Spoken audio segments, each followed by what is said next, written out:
di pengungsian.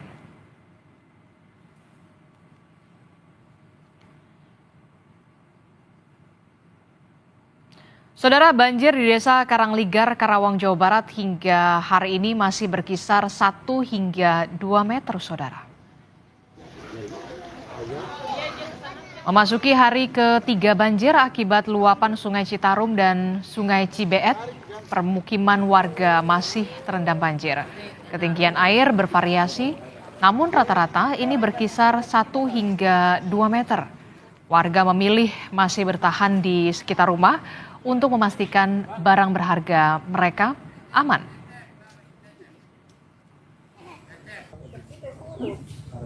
Sekarang tuh udah mulai surut, cuma surutnya ini kan agak lambat ya. Paling semalam saya perhatikan itu 40 cm surutnya itu butuh waktu sekitar 4 jam. Karena memang kan ini kan ada 2 arus ya.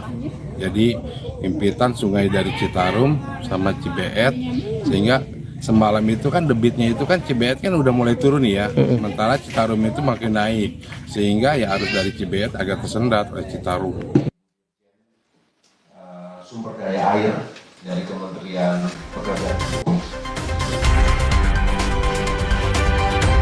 jadi masalah utama terjadinya banjir besar di Bekasi dan juga Jabodetabek lainnya, dan di antara itu tentu ada kaitan langsung dengan pekerjaan infrastruktur. Tapi kita juga paham bahwa banyak sekali yang harus dilakukan bukan hanya di tingkat pusat tapi tingkat daerah. Oleh karena itu kita cari kebersamaan dan cari solusi bersama ini agar benar-benar efektif. Nanti saya berharap Pak Menko kita harus lakukan rakor berikutnya. Jadi kita undang semua pihak untuk mencari solusi yang lebih permanen.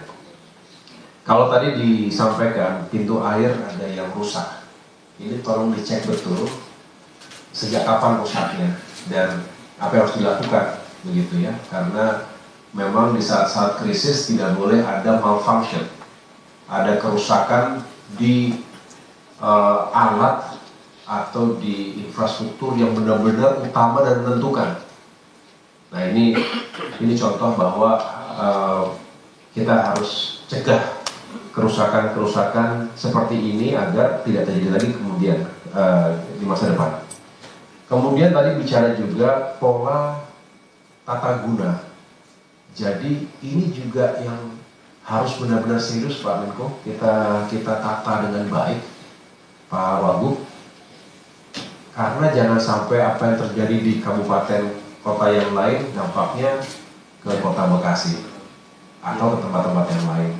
Kita tahu seringkali ada atau kesalahan atau ketidaksesuaian paling tidak penggunaan lahan atau ruang wilayah.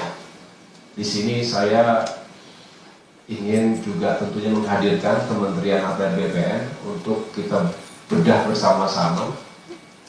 Bicara Bogor misalnya, bicara Puncak misalnya, coba dicek sekali lagi dan kita harus mengambil langkah-langkah yang tegas. Karena kalau tidak, ini akan berulang. Jadi setinggi apapun tanggul yang kita buat, kalau hulunya tidak diselesaikan masalahnya, ya, tapi kalau hulunya nggak diselesaikan, akan selalu ada permasalahan yang serius. Nah, ini yang juga harus disesuaikan ke depan. Lalu, tapi juga tidak kemudian, tadi saya dengar dari Dirjen bahwa tetap harus dilakukan penguatan dengan tanggul-tanggul di sekeliling Bekasi, dan Bapak Ibu kita sudah dengar semua, Bapak Presiden Prabowo Subianto juga sangat menginginkan hadirnya giant seawall itu sebetulnya untuk menjadi solusi yang jitu untuk mencegah banjir rob, penurunan atau land subsidence dan lain sebagainya, karena ini sepertinya numpuk semua dari atas, ya kan, kemudian banjir rob begitu, jadi semuanya terjadi dalam saat yang bersamaan sehingga terjadi banjir yang lebih parah dibandingkan tahun-tahun sebelumnya. Embung-embung untuk menampung air ini juga perlu dihitung lagi, Ibu Dirjen dibantu menghitung di mana, berapa jumlahnya, kapasitasnya dan lain-lain, termasuk folder-folder yang harus disiapkan juga. Sekali lagi jangan sampai nanti tidak dihitung dengan cermat, sehingga kalau ada solusi itu jangan tanggung-tanggung. Menurut saya harus sesuai benar dengan prediksi dan kapasitas yang dibutuhkan. Yang lain-lain saya rasa saya sangat mengapresiasi Kepala BNPB dan Bapak Ibu semua, Pak Menko. Tanggap darurat saya rasa ini sudah dijalankan dengan baik, cekatan, evakuasi dapur umum, kemudian tentunya infrastruktur pendukung, listrik, penerangan dan lain sebagainya. Dan memang rekayasa atau operasi modifikasi cuaca ini memang harus menjadi andalan juga dalam menghadapi krisis iklim, cuaca ekstrim yang kita seringkali juga hanya mendapatkan konsekuensi itu, apa yang terjadi di dunia. Oleh karenanya memang pendekatan operasi modifikasi ini saya rasa juga harus dikedepankan. Cost-nya kita berbagi Bapak Ibu sekalian, mudah-mudahan bisa terus dilakukan, terutama nanti di tanggal berapa, 11 ya, sampai dengan 20 Maret yang diperkirakan menjadi puncak curah hujan di Jabodetabek ini. Untuk sekolah-sekolah tadi Pak Mendik Dasmen ada lebih dari 114 sekolah. Ini juga harus kita perhatikan anak-anak kita, sehingga nanti alat-alat kebersihan tadi dibayangkan seperti ya pasti masih berantakan sekali ya, padahal suasananya mau ujian lagi Ramadan begitu. Jadi memang kita harus staff betul, Bapak Ibu staff, dan mudah-mudahan bisa segera dilakukan pembersihan sehingga kotanya kembali beraktivitas lebih normal lagi.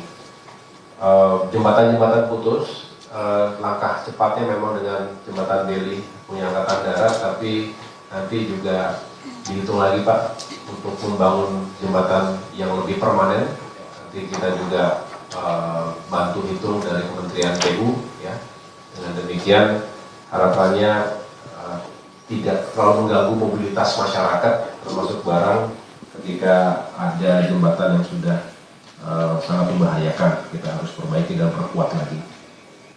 Saya rasa itu Pak yang dapat saya perkuat dari apa yang disampaikan oleh Bapak Menko PMK.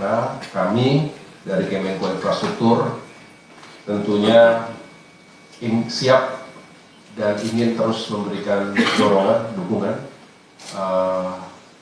Kami ingin memastikan juga bahwa ketika kita merencanakan sesuatu yang baik untuk masa depan Indonesia, tapi di depan mata kita yang lebih urgent adalah membantu rehabilitasi dan rekonstruksi daerah dan masyarakat pasca bencana.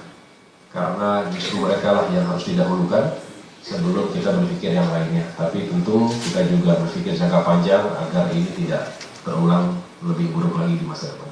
Demikian yang dapat saya sampaikan. Terima kasih sekali lagi. Saya kembalikan kepada Pak Wali Kota.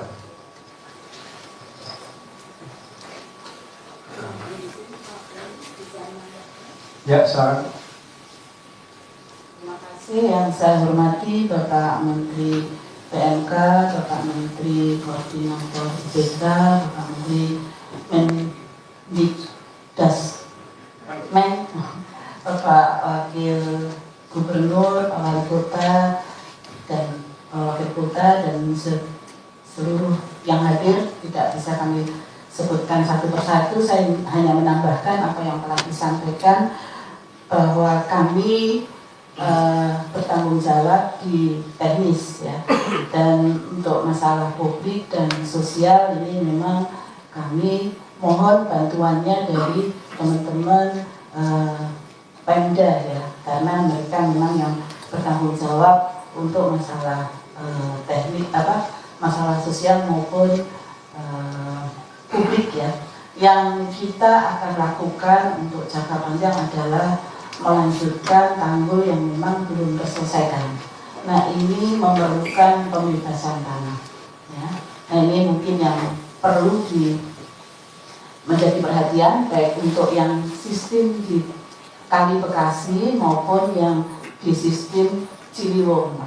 Ya, karena di Ciliwung juga ada beberapa tempat yang memang harus segera pembebasan tanahnya dilakukan karena desain kami sudah siap, Pak. Dan ada beberapa sudah ada di DIPA gitu ya. Ini yang tentunya kita memerlukan kerjasama gitu ya. Nah, ya, baru saja tadi kita dengarkan keterangan yang dilakukan oleh Menko Infrastruktur dan Pembangunan Kewilayahan Agus Harimurti Yudhoyono yang saat ini saudara tengah menghadiri rapat koordinasi bersama dengan lembaga terkait. Salah satunya adalah dari Kementerian PU, kemudian juga ada dari BNPB, dan juga lembaga terkait lainnya untuk membahas soal bagaimana penanganan pasca banjir yang kita tahu bersama saudara. Banjir ini terjadi di hampir seluruh wilayah di wilayah Jabodetabek. Salah satunya yang paling parah adalah di wilayah Bekasi, Jawa Barat.